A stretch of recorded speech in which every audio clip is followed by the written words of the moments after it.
Good morning, 8th graders.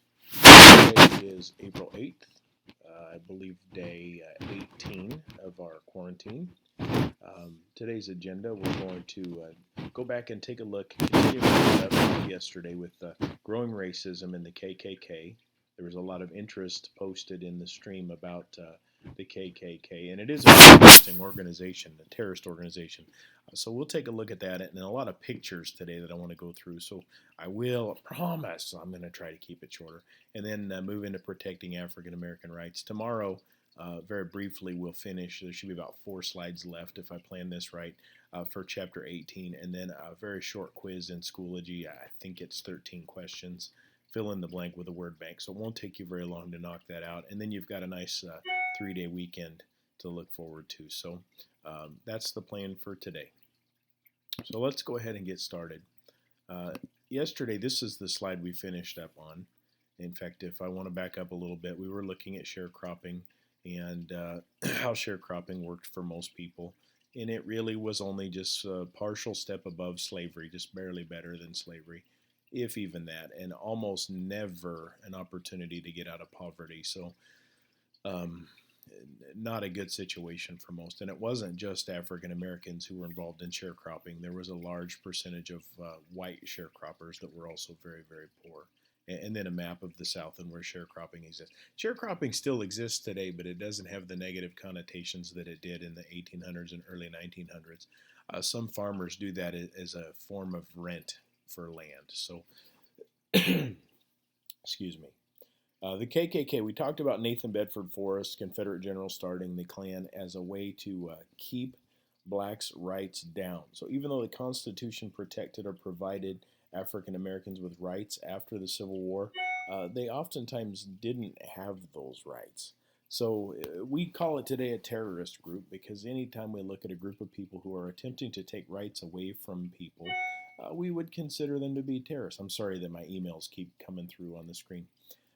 They hide their identity. Talk about, in my opinion, the ultimate form of cowardice to hide your identity if you're hating on someone. This is no different than you talking bad about me behind my back. If you're going to say something bad about me, then you should have the guts to say it to my face. So wearing robes and hoods worked really well to hide their identity, and it also worked really well with the fear factor for the blacks. I'm going to talk more about that here in just a little bit. The word lynched means to kill by hanging, and it did happen quite regularly, but it was also not the most common form of intimidation, but it was the ultimate form of intimidation. To kill someone, to take away their life, would definitely stop them from doing things, including voting.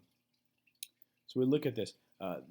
The history of the Ku Klux Klan. It started in Pulaski, Tennessee, by this guy over here in the corner, Nathan Bedford Forrest. Most resources say it started in 1866, but Christmas Eve, December 24th, 1865 or 1866, it was a secret society, which means you didn't know who belonged unless you were in it, and it was considered paramilitary, which means they used military tactics, military type tactics. And KKK stands for Kaiklos, which is circle, and clan, which is Scottish or Gaelish word. So I guess it should be KKC, but maybe Nathan Forrest couldn't spell very well. They also called it the Invisible Empire, the White Knights. So they called it lots of different things. Interesting story about the KKK. When I was student teaching in Wilcox, Nebraska in 1996 or 97, we had one computer per classroom and one printer in the whole building. It was a very small school. And I was staying around after school to find some information about the Ku Klux Klan to teach a group of high school seniors. It was a senior American history class. And I'd hit print on a piece of paper, which I often do. It helps me remember things when I print them and highlight them. And school was out, everyone was gone, and it printed, but the printer was located in the superintendent's office. The next morning I got to school early, as I always do, and the superintendent was walking around the school trying to figure out which one of his teachers was printing off forms for registration in the modern Ku Klux Klan. And it took a little explaining for me to get myself out of that one. But I have no interest in being a Klansman. As I've told all of you before, I don't hate anybody. So Nathan Force, gets kind of almost funny. If it wasn't so serious, it would be funny. He's the first Grand Wizard of the KKK. Wizard. Yeah, instead of president or leader, they called them the Wizard. In 1869, they tried to disband the KKK when violence became too much. But Grand Wizard is the leader of the Ku Klux Klan. And I'll show you some more examples of that in just a little bit. Its highest membership total was in the 1920s, so not right after the Civil War. But 4 million men and women belonged to the KKK, mostly men. And it had a surge in membership throughout different times when there's a lot of immigration coming into the country. So it wasn't just blacks. In fact, another quick story. My grandmother was born in 1909 near Lexington, Nebraska. And when she was probably your age or a little bit younger, they moved into town. They were farmers. They moved into town. And she would tell me stories when I lived with her. And her stories got repetitive because she was suffering from Alzheimer's. But she told me stories that when she was a little girl in Lexington, Nebraska, once a month, a group of men wearing white hoods and robes would walk down the streets carrying a big wooden cross, and they would, everyone, of course, was frightened, so they went inside and closed the shades and turned out the lights, but of course they're looking through cracks in the shades and seeing what's going on. And this group of men would put the cross in an open field, a hay field, across from my grandmother's house, and light it on fire and do their chants and their weird prayers and stuff like that. And my question to my grandmother was, why was the Ku Klux Klan active in Lexington, Nebraska? There weren't very many, if any, African Americans in Lexington, Nebraska. And her answer was, well, it wasn't blacks that they were seeking to intimidate. It was, in Lexington, it was Catholics.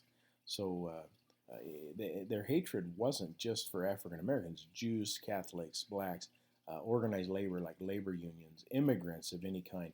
So we see sometimes a little bit of this today, not necessarily hatred, but sometimes we think about people from different parts of the world and we automatically make an assumption that they're terrorists. So Islamic Americans, for instance, people who practice the Muslim religion are sometimes hated on just because of who they are. And most of them, 99% of them, probably are perfectly good people. Just like 99% of Catholics and 99% of Lutherans are good people. So most of us are pretty good, but there's evil mixed in everywhere. So when we see spikes of immigration or spikes of attempts at equality for some of these minority groups in America, that's when we see an increase in membership in the KKK. So talking about the KKK and how it still exists today, there are, I just looked this up, there are approximately 3,000 members of the KKK in the United States today compared to 4 million in the 1920s. So there are other groups that are haters too, but most of the KKK, their hotspot would be somewhere in the South, where there is still probably, I think it's safe to say, more racism in southern states than there are in most of the Midwest and in northern states and even western states today. So we see racism all the time around us, or bigotry all the time around us, even in Nebraska, but it is not as prevalent as what it is in some parts of the country. In 1871, 500 members were attacked by a Union, attacked the Union County Jail and lynched 8 black men. They still hold recruitment events multiple times a year, and their motto, if it ain't white, it ain't right. So, excuse me, to you and I, we've been taught and trained all of our lives to not hate. These people missed out on something. They attacked both African Americans and white Republicans because they didn't want them to have the right to vote. If African Americans could vote in places, especially in the South, that were predominantly black, they might vote for black people, and we could have black people within our government. So ultimate goal was to keep them from voting. Images are very powerful. Sometimes a little political cartoon here, but even in Ohio, the KKK existed. So even in the North, you weren't safe from it. And these are men that are being lynched. This is what it may have looked like for my grandmother in the open lot across the street from their house, burning the cross. They see themselves as powerful Christian people, and burning the cross was a symbol of purification. And these men are all hiding their identities, of course. They look goofy. Now, when you look at this crowd, and again, I have to make light of things sometimes in order for them to make sense to me, but these are all haters here, all hiding their identity. And they've got their arms open because this would be sort of like an attempt to encourage you to enlist or to join this hate group. You know, our arms are open to you. I don't want to hug any of those people. I don't want to hug anybody except for my wife and my children, but definitely don't want any of it. Of course, they look like they need a hug. All these haters, maybe if someone loved them, they wouldn't be such haters. This is a little bit more modern. The loyal white knights of the Ku Klux Klan membership application. Beware, we want your jobs, we want your homes, we want your country. So these are people that are haters. They don't like, you know, Hispanics or African Americans, or I don't know what that guy is there. Even the women of the KKK, you know, here's a parade float.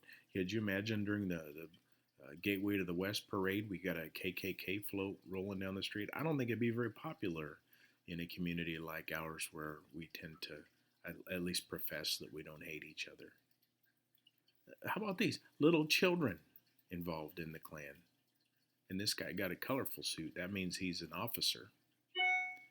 At what stage of life do we learn hatred? When babies are born, they're innocent. I don't think babies hate anybody. They might love people more than they love others, but we have to be taught hatred.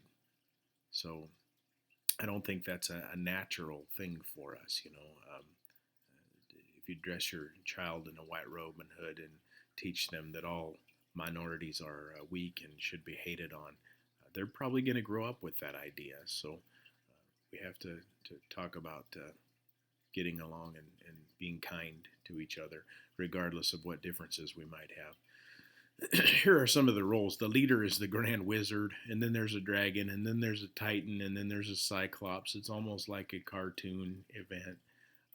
We have a Confederate flag down here still. The Confederate flag actually, I believe, and I might be a little bit off on this, but for a while, and maybe even still, is the state flag of, I think, South Carolina. Maybe that's wrong, but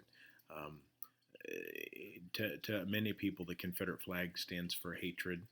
To some people, it stands for a symbol of rebellion. But you see some people with the fancier robes, that just means that they're probably one of these individuals. Or the red robe, maybe that's a titan or a cyclops, or, you know, it's almost comical the way they call themselves different things. This guy here is the creepiest. He's got a skull and crossbones, a black robe. The guy back here with no mask, I doubt he's KKK. He's probably sort of standing guard.